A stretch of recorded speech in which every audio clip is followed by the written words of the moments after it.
So last time we saw each other was for Valentine's Day 2020. That's right. Which also coincidentally is my birthday. Absolutely, yeah. Yes, that was a wonderful evening. And that was just before Danielle and I actually managed to play our last shows this year. The next day we left for Switzerland, I think. Yeah, we managed to play 4 more shows before all hell broke loose and everything came to a standstill. Yeah, that seems like a long time ago, right? It's a terrible long time ago. It's been ages. What have you been up to? Well, I've been here I came back to Berlin on the 8th of March or 9th of March, I think. I was actually supposed to do a DJ gig on that day, which I pulled out of on a personal level, but then it was cancelled anyway. And I've been here ever since. Okay. Quite happy to be here rather than in London at the moment, which is very chaotic. I suppose, yeah. So you conduct all your business and everything utilizing these kind of channels, or? Yeah, I mean, we closed down. Well, we sent everybody to work from home a week or so before the government said we have to do it. So we were well prepared, and actually it's working very well, I have to say, in terms of there are 3 parts of Mute, really. There's Mute Records, the label in the UK, there's Mute Records in America, and there's Mute Song, which is the publishing. And Mute Records, we have 2 calls a day. Mute Publishing, we have 1 call a day, and Mute America, we have a couple of calls a week. And we're very active, and it seems like we're communicating better now than we've ever done before, on a certain level. But of course, you miss the kind of the personal interaction, of course, but it's definitely working well for us in that situation. And for a lot of people in London, they have very long commutes to and from work. An hour each way sometimes. I know, yeah. And so they're quite happy not to be. I mean, that's one of the positive sides of working from home is they don't have their daily commute. Yeah. But obviously we miss being in the same place, and making records is a bit more difficult. Although we have finished some mixing online. We're using a plugin called Audio Movers. Audio Movers, yeah, I'm aware of that. Yeah, it works. We've finished a couple of mixes like that. Yeah, there was this great New Yorker cartoon of a guy sitting in his pajamas on the couch and with the laptop on his lap, saying, "I'm late. I have no excuse." Yeah, yeah, but we are also looking into ways to actually play music together. With Neubauten, we are, like the last phase, we were doing these supporter, like crowdfunding phases to do the last album, and now we're starting the so-called interims phase, and we're looking into technologies to actually play together, because Neubauten is still the kind of band normally like 5 idiots in a room that are actually playing music together. Yeah, no, totally. I mean, I'm interested to know what if you have any solutions, because I've looked at quite a few, because there were a few things we wanted to try and do, but I haven't managed to find something that really works. There's a few things. There's one startup. They started actually, I think, in 2014, like some guys from Texas, and they have a thing called Jam Kazam, and they have actually a technology that allows you to play almost latency free, and very, very good kind of monitoring of CPU and stuff. Yeah, you should write that down. It's a very interesting thing. But they did like a crowdfunding thing for that back in the day, like in 2014 or 16 or whenever they started. And they kind of ran out of money and they had to go back to their day jobs. So it was like lying dormant for a while. But now, it could be a gold mine, that whole thing, like. But it's operational, yeah? It's operational. It has many flaws, but it is a lot more reliable than a few of the other systems that we're looking into. Yeah. Then there's also another thing. Basically, the main problem is the latency. You know, if you actually want to play together, yeah. And of course, we also want like a visual feedback because we are looking into streaming the content, obviously. And dealing with the latency, that's the biggest problem. There's also this thing called Ninjam, like it's ninja and jam. Okay, yeah, I know about that one, yeah. And also there's a new one by somebody you probably know, by Tim Exile. Yeah. He's starting a new system called Endless Studio. So yeah. Endless with triple S in the end. Yeah. And I think there the system is that the latency will be shifted by bars, which is a problem because then will have to play on a click, but then everything will be just shifted one bar later and be in time with that, you know. So if you define the beats per minute. That's yeah, any solution is good, you know. I mean, they've been trying to do it for years, this collaborating online thing. It's always been a bit kind of clunky and not very intuitive. So you spend more time trying to make it work than actually making music. Yes. Yeah, absolutely. So I'm just making a note about these different things. Yeah. Please look into it. It's I think it works better actually the closer you are together geographically. So people, there's like a Facebook community for it and everything, and you can see that people play better together if they are actually like in the same US state or something like that, you know. Yeah, I mean, some of the fun stuff that we were thinking about would be kind of like not very close to each other. You know, somebody in the States, somebody in Europe, you know, somebody, you know. But anyway, I'll definitely look into it, yeah. Thank you. Well, you know, maybe the solution anyway is to kind of incorporate the latency in your composition in a way. That's the whole. I don't. Yeah, for me, that's not a problem.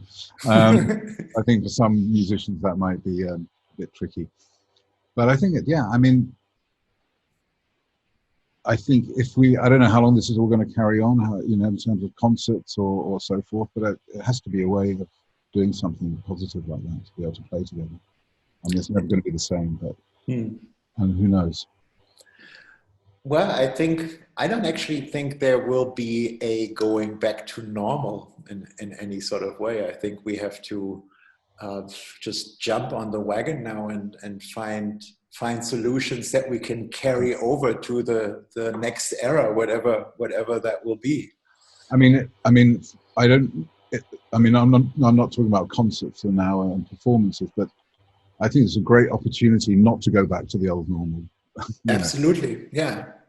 Because there was a lot of problems with, I mean, God, how many can we talk about the old normal, social problems and so forth, especially that nobody wants to go back to those. Well, some people might do, but I think this is just a great opportunity to redraw the map in a way, or redraw the plan, or whatever you want to call it.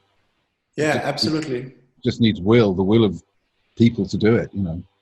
Yeah, I mean, the whole situation personally has reminded me of my mortality, so to speak, that how important it is to be effective and how important it is to be not to be ambivalent about my output or my stance, whatever that may be, politically or, you know, spiritually. And I think it also makes one rethink the sort of barriers, you know, like our society now is an access society. You know, before people wanted to own things and keep them for themselves. Now it is kind of, you get the privilege to access systems, right? And so we should rethink that whole thing about, you know, like being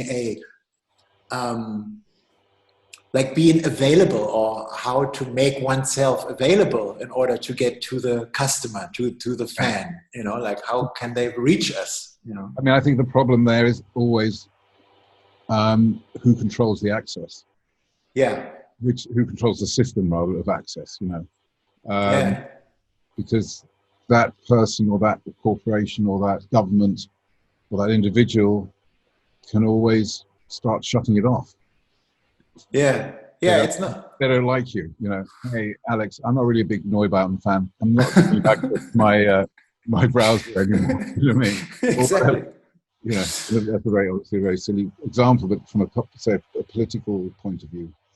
Yeah. But yeah, I mean, access is amazing as long as people who control it. You know, I mean, there's all this talk about, you know, Twitter and Facebook shutting down certain tweets or certain posts, etc., which is a bigger discussion whether that's right, whether they should shut down or not. But the fact is, they have the power to do it. And, that power could be really abused, I think. Yeah.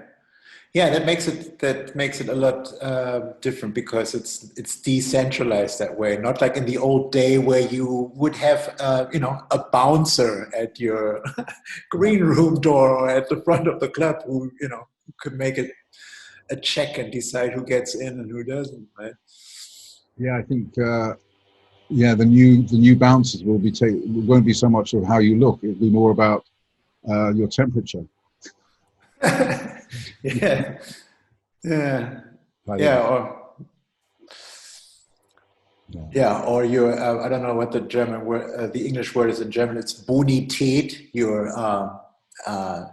your capability of to purchase things. You know, like an your credit rating. Yeah. Yeah, your credit rating. You know, will be on your bottom screen. Yeah. Wow. Yeah. Yeah. Yeah, but I just taught a workshop for an art school in Stuttgart, the März Akademie, and I've done that a few times before, but this year was the first time that I actually did it online, utilizing another system called the Microsoft Teams, not Zoom, which is all right, I guess, and it was very interesting. Because when you work with that generation, with the, you know, the kids that are basically were raised in this whole world, you know, like even, you know, I consider myself quite technology savvy, and I know you are too, but still, for somebody who was, you know, raised within this world, it's so completely different. And I think for them, that whole thing is very confusing, because digital communication for them always has been an option to get away from the real world, right? So if they're bored or if they're overwhelmed by what is happening in the real world, they can always look onto their devices, you know, and move to that other realm. And now they're forced to communicate only on that realm, which turns their reality around in a very different way. So I would have to remind my students, you know, to keep their camera on. You know, it's like, hey, you know, like we're working together, you know, like keep your camera switched on. You know? Yeah, I mean, but I think that's even more of an impact on the older people who didn't grow up with it, because so many kids or young people spend most of their time online in some way or other. Yeah. And I know that I do more and more all the time, but it's kind of, there's an unpleasant comfort about it. I question the new comfort zone. Yeah. You know, because it's just partly because it's new and it's a comfort zone, and you know, always worried about comfort zones, and it feels comfortable in a way, and I'm not sure if that's a good thing or not. To me, I mean, I'm not, you know, I'm an older generation, but it just feels very comfortable, but that doesn't necessarily make me feel happy. Yeah.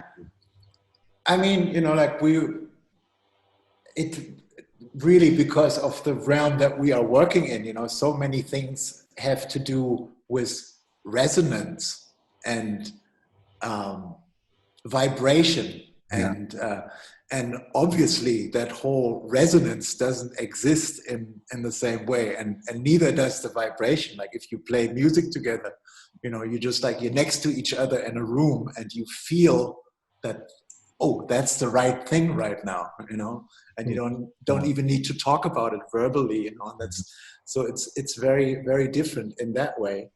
But it'll be interesting to see how, when people start to use whatever platform they use to play together online, of course, in the beginning, it's going to be very strange and very kind of very different, but they may find different ways of having that feeling of, it won't be the same, of course, because you're not in the same room. And I know exactly what you mean. And it's just the way things sound in a room, the way people are in a room, the way you communicate in a room in a completely different way. But so it'd be interesting to see how that turns out. When people get used to the new way, or this possibility of playing live online, how that actually affects the music, and how it affects, because you have to communicate. As you say, when you're in a room playing together, you're communicating non-verbally all the time. Yes. Maybe in this situation, you have to connect verbally more time, and that could, as you know, I'm sure, being in a band with artists and sensitive souls, sometimes connecting verbally is not always the best way of doing it. Exactly, yeah. That bass line is shit, man. Yeah, if you have to spell, do you really have to spell it out like that? Exactly. Yeah. And the thing also is, it is, you have to make the statements that you make will have to be different in a way that, you see, when I play something in a room with you, or with an audience for that matter, it is a statement that I make that I cannot take back anymore. It's out in the world at that moment. In the moment. It's at right. The moment, yeah. Right. And communicating this way, or playing together this way, it can always be something, that is, it's debatable whether we cannot transform it afterwards. So it's different. It's like, like in the old days when when mobile phones started coming up, you would go like, oh, I cannot, I have a bad connection. Like well, this it happens, man. I tell you this. or just like, we all find ways to freeze while we talk to each other on a Zoom, pretend that we're on a freeze kind of thing. Exactly. I guess it's like similar between theatre and cinema in a way. Yeah. So it has that visual aspect, but I think we will get used to it so fast. I mean, I remember the first time I listened to music from a digital medium. The first time I listened to music from a hard drive. Okay. What a strange feeling that was, to hear music without actually seeing something rotating in the room. Like even the CD player, you could feel that there was something rotating in the thing, and but then you get used to it. Very quickly.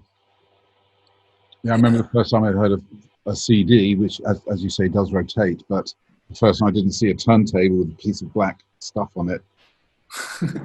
It was kind of, and it was, anyway, it didn't really work very well. It kept jumping or something like that, But it was the new thing. It sounded shit, and but it was the new thing.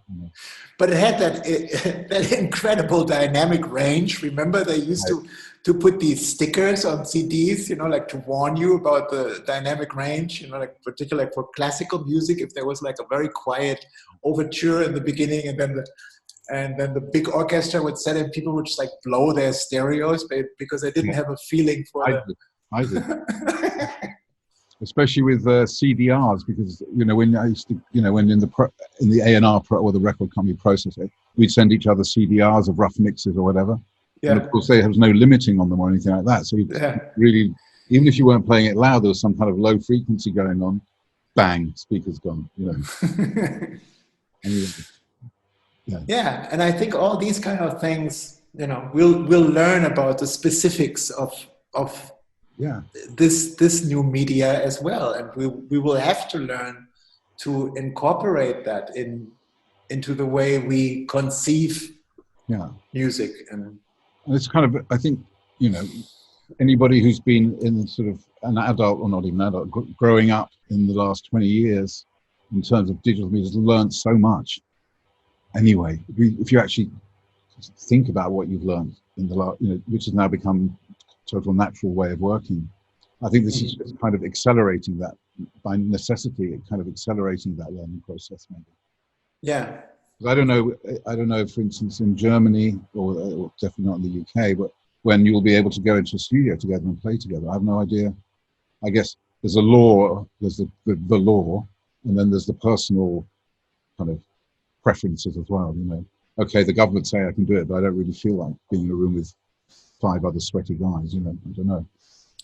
Yeah, and then it depends on your personal, you know, like your level of paranoia too. I mean, I know people that will be afraid to ever go back out again. You know, like I know that it really helps Blixer to have this whole outlet now to actually communicate with people and to be in touch with our supporters that way, because people would otherwise just go insane. And since this helps one's sanity, I wonder if we will ever be, or when we will be able to let go of these crutches again, in a way, you know. I know. I mean, I think the sanity, I mean, I think there are a lot of people, I mean, I think certainly talking on it from a personal point of view, you know, I'm lucky that I can work from, you know, the office is running. I've got my studio here. I'm doing more and more every day. I'm doing stuff in here now, which I never did before. Somewhere to sit outside. It's going for walks, socially distancing, etc. But for some people, that's just not, none of that is possible. And maybe if they don't have so many people to communicate with, that's a very different situation of you know, or families in a small flat, you know, with young kids. I mean, those kind of situations, for their sanity, is very different from maybe our sanity. Whatever our problems are, not being able to play live, I guess in your case, is particularly something. Yeah.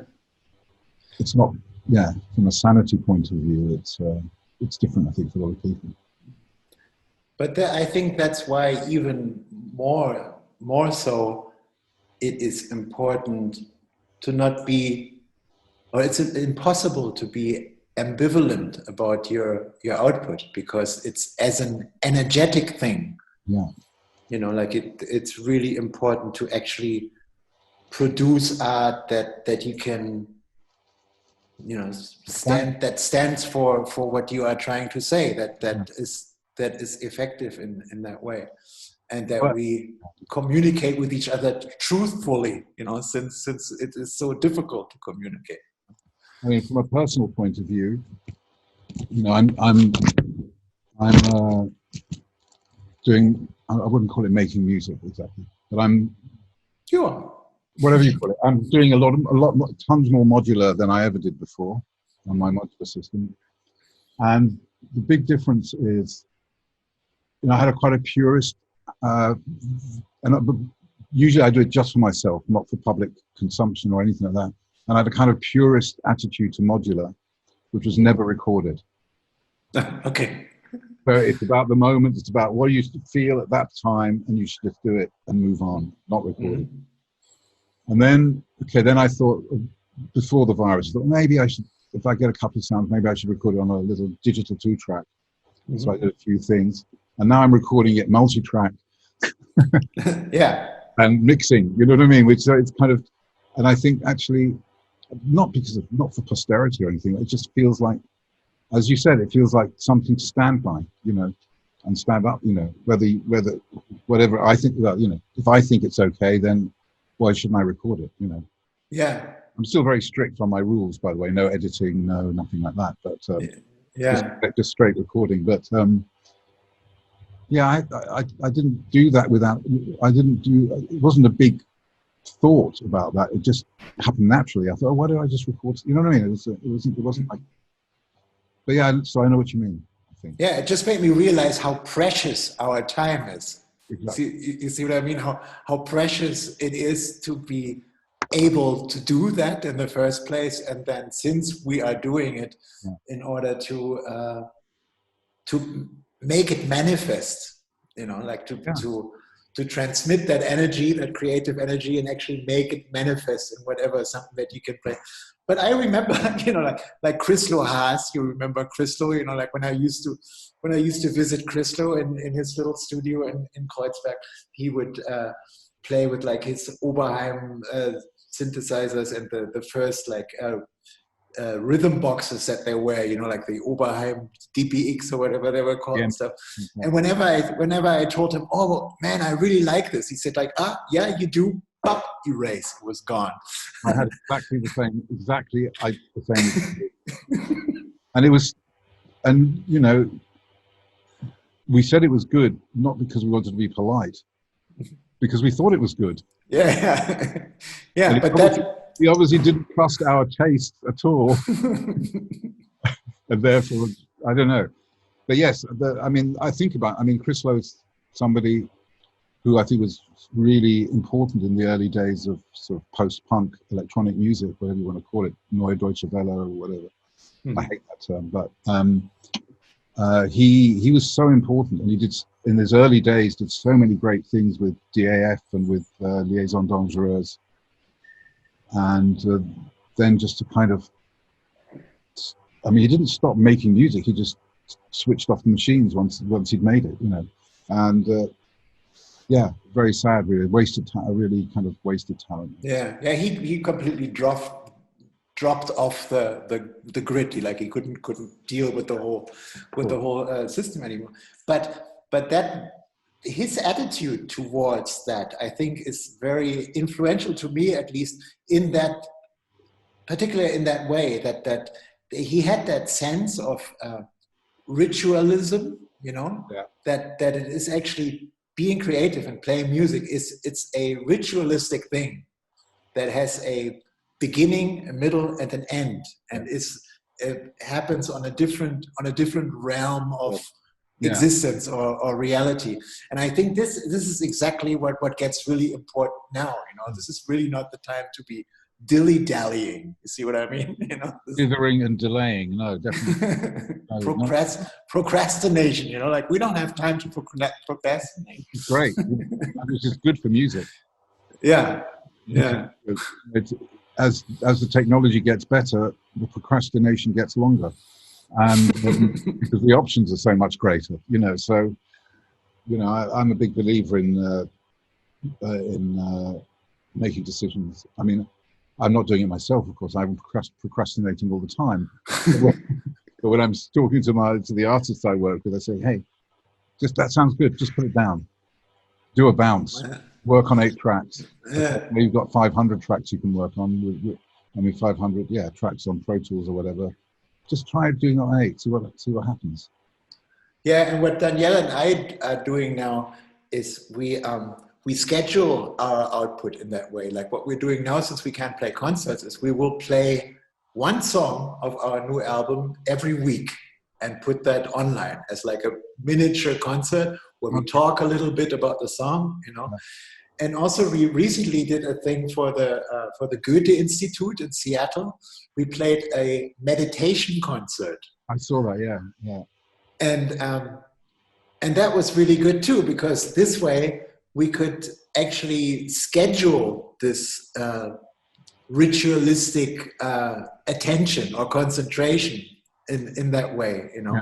And I think that's an interesting thing too, to be able to do that globally, that you know that people everywhere on the place, you know, are with you at that moment, you know, wherever they are. I think that's a great thing too. Yeah, definitely, and that's about as close as you can get to a real live performance, I suppose. In that sense, yeah, with an audience. I mean, yeah. and that's what we're doing here too. So we're wrapping up. Yes. Well, I really hope that we can all get together soon. So do I. Yeah, it'd be great to see you in person, and Danielle as well, and Yes. chat about everything. Okay, Dan. All Love right. you, man, Thank you. Thank you very love to Diana, and much. you guys take care, and Yeah, hopefully you see you too as very well. soon. You as well. All right. All Bye-bye. right. Bye Bye-bye. bye.